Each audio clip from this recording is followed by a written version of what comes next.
inicio a la charla de Claudio Darín, los unicornios y las organizaciones exponenciales. Claudio es licenciado en Administración de Empresas y contador público de la UBA. Tiene un MBA en Dirección de Empresas y Marketing y actualmente es profesor de Estrategia y Marketing de la Universidad de San Andrés. Denle un muy fuerte aplauso, por favor.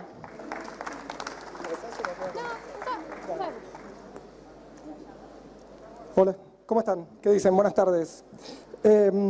A ver, para darles un poco más de marco de la charla y de lo que es mi vida, yo les diría que tengo un 50% de mi vida muy enfocada en la parte académica, que responde un poco a lo que comentaban recién.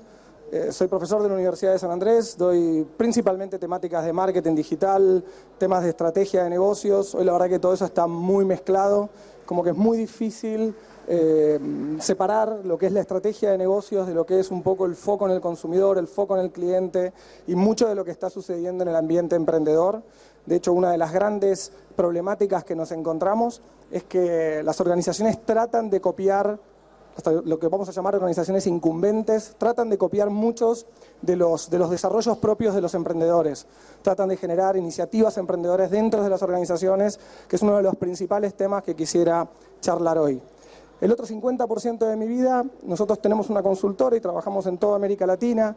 Y lo que yo quisiera hablar hoy con ustedes, si bien la charla es sobre unicornios y sobre la problemática de las organizaciones exponenciales, es un poco llevarlos a pensar, cada uno de ustedes, qué pueden hacer similar a lo que estamos viendo en este tipo de organizaciones.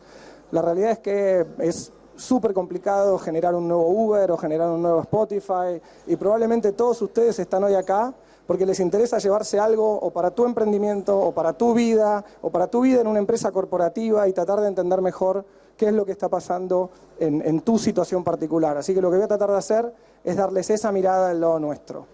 Lo primero que puedo decirles es que de todo nuestro trabajo, de toda la gente que o nos escucha o que participa en proyectos con nosotros, digamos que podemos simplificarlo a que hay dos tipos de organizaciones hoy. Hoy vos tenés organizaciones que se parecen más a startups o a emprendimientos. Son organizaciones relativamente pequeñas, que están en sus inicios y que principalmente la característica que tienen es que están dispuestas a asumir riesgos. Tienen poco para perder. El otro tipo de organizaciones son lo que nosotros vamos a llamar organizaciones incumbentes. Son aquellas que hoy son líderes en sus mercados o por lo menos tienen una posición relativamente armada y eso hace que los riesgos del cambio sean muchísimo mayores, ¿sí? De lo que hoy vamos a estar hablando es sobre qué impacto tiene sobre estos dos tipos de organizaciones esta idea de los unicornios y de las organizaciones exponenciales, ¿sí? Eso es un poco lo que quiero que comentemos. La charla va a ser, sí. Perfecto. Si ven que cierro los ojos es por las luces. La idea es que hablemos de eso, ¿sí? Cómo impactan esos dos tipos de organizaciones los conceptos que vamos a estar tratando de charlar hoy. La charla es de media hora, tal vez es un poco menos. Después, si quieren, todas las preguntas del mundo y charlamos más abiertamente respecto a lo que nosotros estamos viendo con esto. A ver, la pregunta es, y un poco para los que no lo sepan, ¿por qué se llaman unicornios? Yo ayer hablaba con mi hija y cuando hablaba de que iba a dar una charla sobre unicornios, la verdad que le encantó, ¿sí? O sea, me dijo, qué bueno papá que vas a hablar de unicornios sin tener la más mínima idea de lo que iba a estar hablando. Un unicornio es una organización, es una empresa que llega a una capitalización bursátil de $1.000 millones. A eso se le llama un unicornio. Y la realidad es que hoy los unicornios están un poco en entredicho. O sea, hoy se habla de los unicornios de una manera bastante frustrante, como que no hay nuevos unicornios. Bueno, la realidad es que llegar a $1.000 millones es un punto absolutamente arbitrario. O sea, hace 20 años llegar a $1.000 millones per se era más difícil que hoy, porque $1.000 millones representaban más dinero de lo que representan hoy. Y hace unos años fue relativamente fácil llegar a $1.000 millones porque se abrieron muchísimos espacios de mercado y porque estaba la financiación. Hoy no se llega tan fácilmente a ser un unicornio porque no hay tanta financiación y los mercados están mucho más retraídos de lo que solían estar luego de la crisis del 2008-2009. Entonces, llamémoslos unicornios, sepan que un unicornio es una organización, es una empresa que llega a $1.000 millones de capitalización bursátil, pero a los efectos de esta charla es simplemente entender por qué estas organizaciones, tales como Netflix, Spotify, Uber, todas ellas han crecido tan rápidamente. Y esta misma pregunta se hizo Salim Ismail.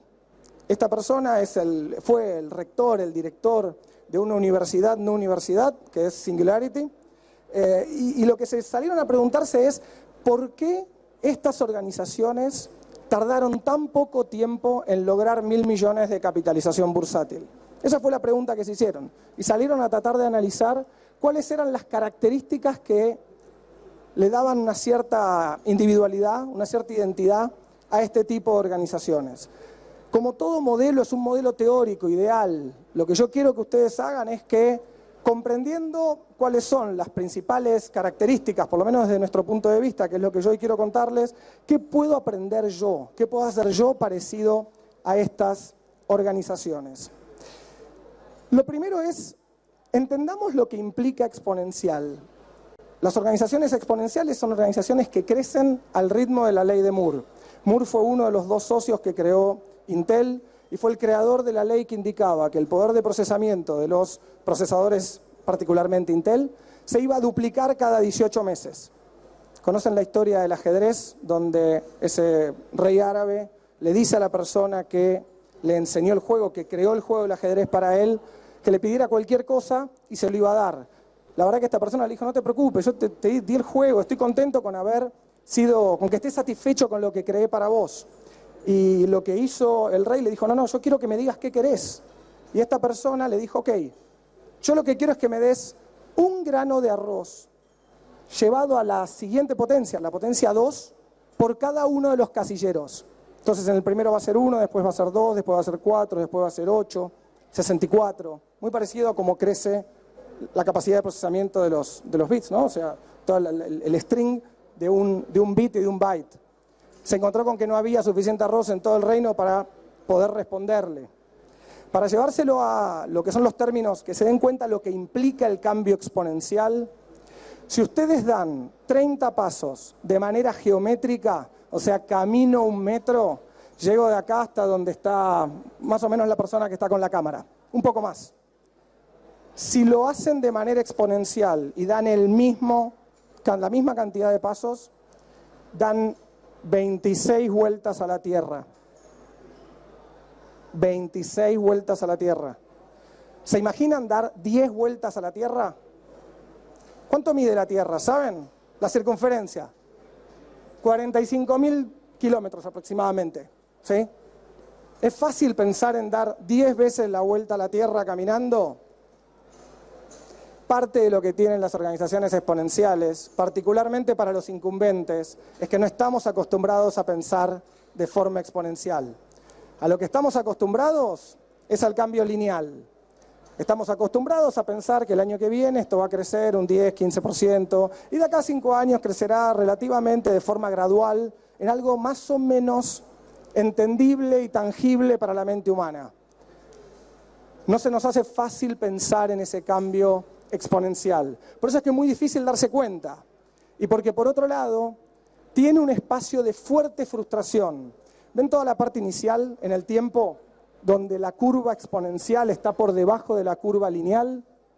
Es en esos momentos donde las compañías piensan que esto es un fracaso. Y así es como proyectos que duraron 2 años los dejan de lado, porque todavía no dieron sus frutos. Ahora, ¿tienen la certeza que van a dar frutos? Absolutamente no. Vieron que al principio yo les dije que hay 2 tipos de organizaciones. Las que piensan más como startups y como emprendedores, que no tienen una mochila y no tienen una percepción del riesgo demasiado grande. Por lo tanto, ¿qué hacen? Siguen probando, sostienen ese espacio de frustración sin demasiados problemas. ¿Qué pasa con los incumbentes? Tienen la mochila de la primera línea de revenue. Tienen la mochila de tener una tecnología que es la que sustenta el mercado. Tienen la mochila de perder sus ingresos. Tienen la mochila de tener la inercia organizacional que no les permite cambiar. Por eso es que frente a ese espacio de frustración no sostienen el cambio. Es un problema principalmente cultural.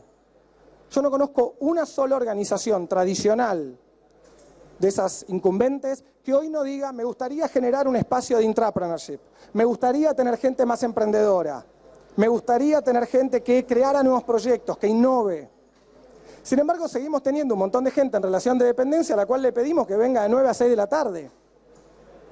No es muy innovador venir todos los días por la misma paga, todos los meses, a innovar. Simplemente no funciona de esa manera.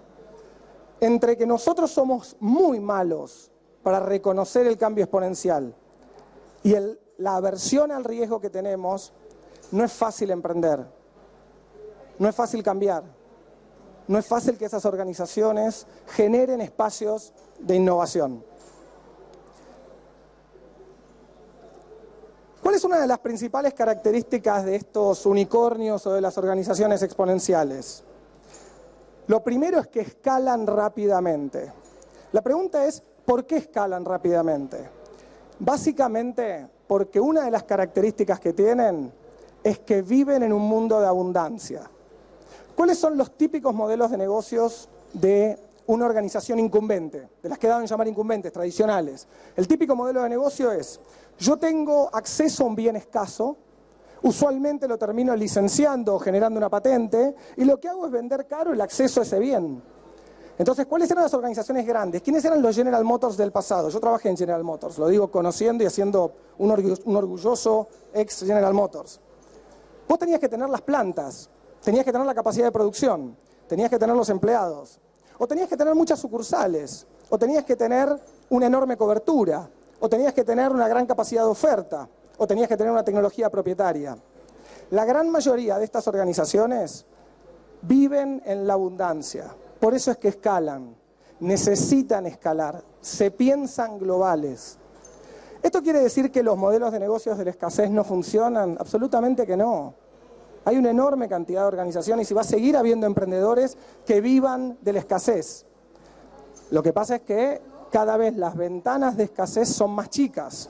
Es más difícil sostener 30 años de una patente. Cada vez es más difícil hacer eso. Y estas organizaciones se piensan en la abundancia. Hay aproximadamente 500.000 noches en Airbnb esta misma noche tomadas en el mundo. No tienen una sola habitación de hotel. Uber no tiene un solo auto. La gran mayoría de las organizaciones de este estilo cuentan con poca gente que directamente trabaja solamente para ellos, que sería el bien escaso, ¿no? El talento.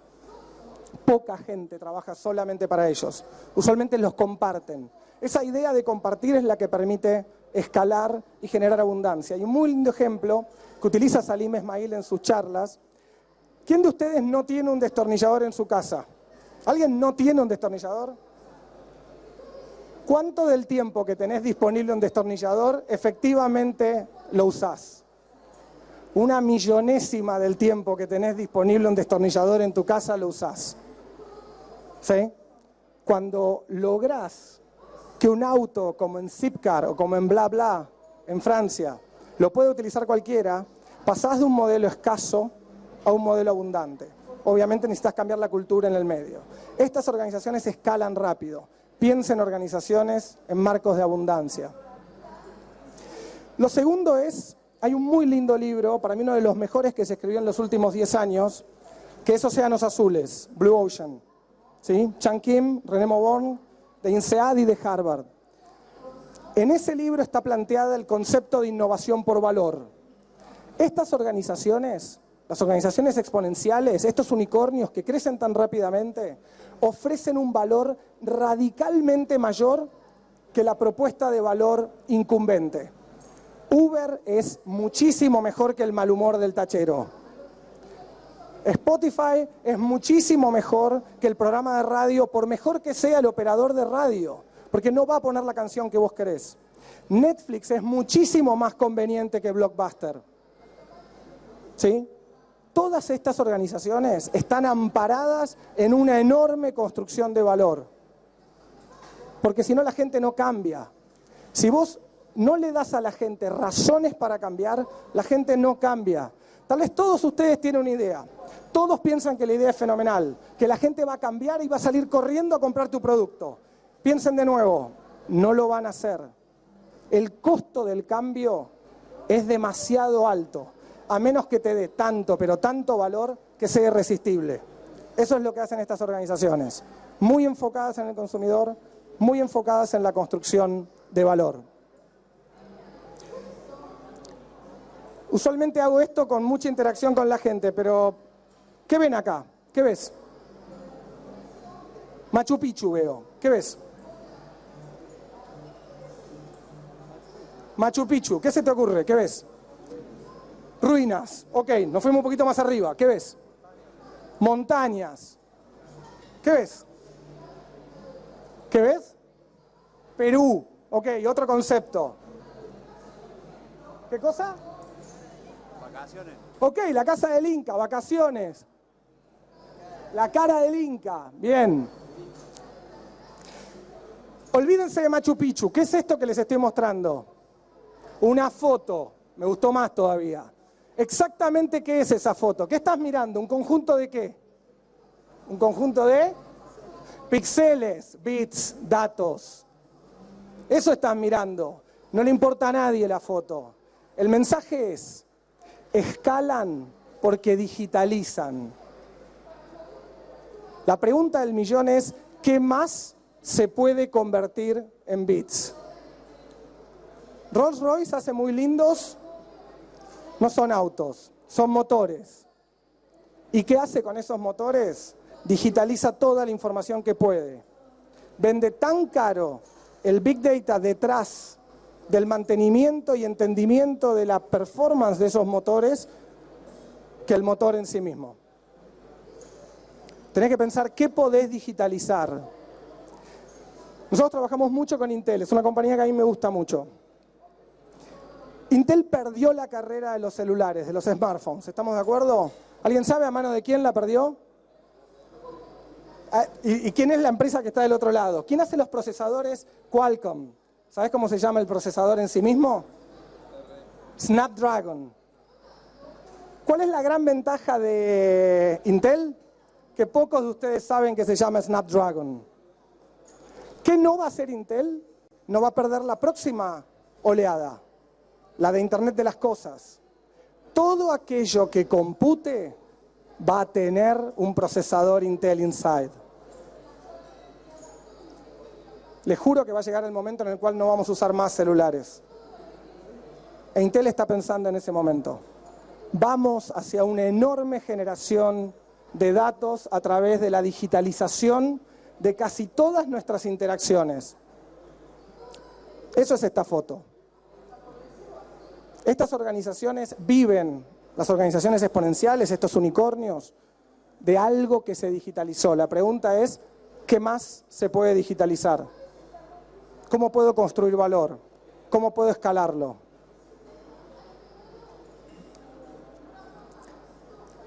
Esto es súper crítico. Tenés que animarte a experimentar. La idea del riesgo, con lo que empecé. Los incumbentes y los startups. Los startups no tienen nada que perder para subirse al parapente. Nada. Se tiran directamente. ¿Qué tengo para perder? No tengo revenue, tengo que convencer rápidamente a los inversores, necesito generar métricas de que este modelo de negocio funciona. Hagámoslo lo más rápido que podamos. Equivoquémonos rápido. Vamos a aprender. Estoy aprendiendo, eso es valor. Y aprendo junto con clientes. No aprendo en el laboratorio, no salgo 10 meses después, salgo lo antes que puedo a la calle. Cuando vos tenés una marca, tenés revenues, tenés ingresos, tenés una rentabilidad, tenés inversores, tenés accionistas, es mucho más difícil tirarte del parapente. Ese es el cambio cultural en los incumbentes. Hay organizaciones que nacieron así. Google lo sigue haciendo, pero por algo armó Alphabet, para permitirle hacer esto con mayores grados de libertad. Porque antes, si no, cada uno que salía a andar en parapente de Google, se jugaba la marca Google. Hoy ya no es más así corporativamente. De esa manera tenemos que leer esos movimientos. Cómo nos estamos dando grados de libertad a los efectos de seguir lanzándonos en el parapente. IBM hizo eso. El caso de IBM es súper interesante. Si ustedes ven el ratio de cuán listos están, el readiness referido a organizaciones exponenciales, IBM está dentro de los 10 primeros. IBM tuvo que reinventarse. Es la misma organización que dijo, no creo que haya mercado para PCs para el hogar. Esa misma organización hoy es una de las más flexibles y de las más grandes en el mundo. ¿Sí? Esto es el cambio crítico que hoy estamos discutiendo con todas las organizaciones con las cuales trabajamos. Todas ellas, las incumbentes, están preocupadas por esto. Todas ellas. De mayor o menor manera. Cuanto más barreras de entrada tenés, menos preocupado estás o tenés mayor tiempo para ver qué haces. A la industria de la música no le dieron mucho tiempo. Los taxistas están preocupados. Le tiraron con la regulación a Uber. Y están teniendo la pulseada, pero tarde o temprano la van a perder. Lo mejor que puede hacer el gremio de taxistas es mejorar el servicio, es enfocarse en el consumidor, competir a la manera de Uber. Y tal vez Uber se preocuparía en la ciudad de Buenos Aires. Mientras que sigan tirándole solamente con regulación y con ningún cambio, Uber sigue construyendo valor y tiene todas las de ganar. Lo otro es, y esto es también muy importante, estas organizaciones exponenciales tienen algo que en los términos de Ismail es el propósito masivo transformador. Son organizaciones que tienen valores, que tienen principios y que no tienen el más mínimo problema en decir cuáles son y decir, nosotros lo que queremos es organizar toda la información del mundo. Nosotros lo que queremos es que se compartan las mejores ideas del mundo. Nosotros lo que queremos es cambiar el mundo. Sí, ¿por qué no? Yo puedo cambiar el mundo a mi manera. Muy diferente a las típicas definiciones de visión y misión de las organizaciones incumbentes. Somos los mejores en los términos de una cierta categoría, porque tenemos al mejor capital humano. La gente no quiere trabajar en una organización que tenga el mejor capital humano, que le dé el mayor retorno al accionista. La gente quiere trabajar cada vez más en una organización que le permita mejorar el mundo. Y estas organizaciones tienen esa mirada de transformación social. Todas y cada una de ellas. Si se fijan, muchas organizaciones incumbentes están creando ese tipo de visiones.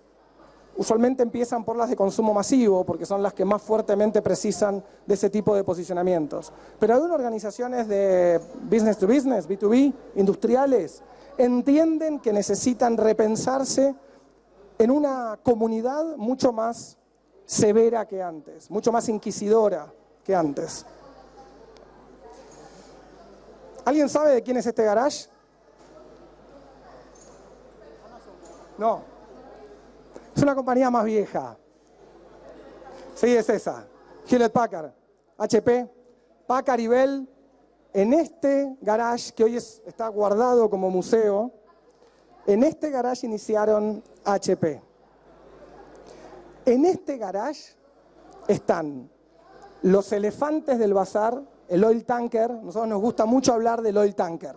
¿Vieron esos barcos? Un barco que es tan grande y tan alto como la Torre Petronas. Así son ese tipo de barcos. ¿Es fácil girar el timón de un barco así?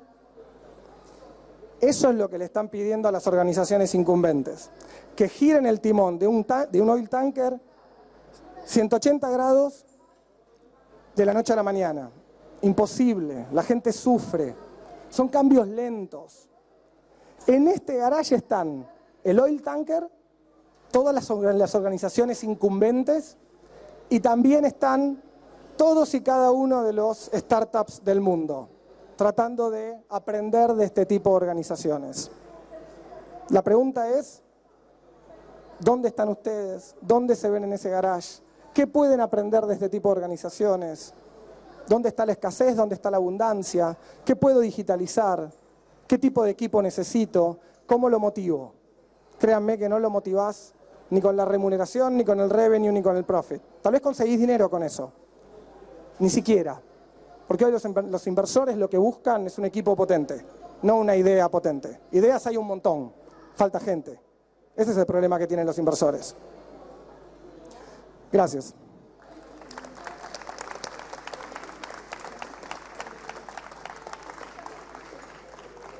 No sé si tienen preguntas o comentarios o algo. No sé si ahí hay otro micrófono, lo que sea. abierto a consultas. ¿No? Bueno, muchísimas gracias entonces, muy amables. ¿Te dejo esto?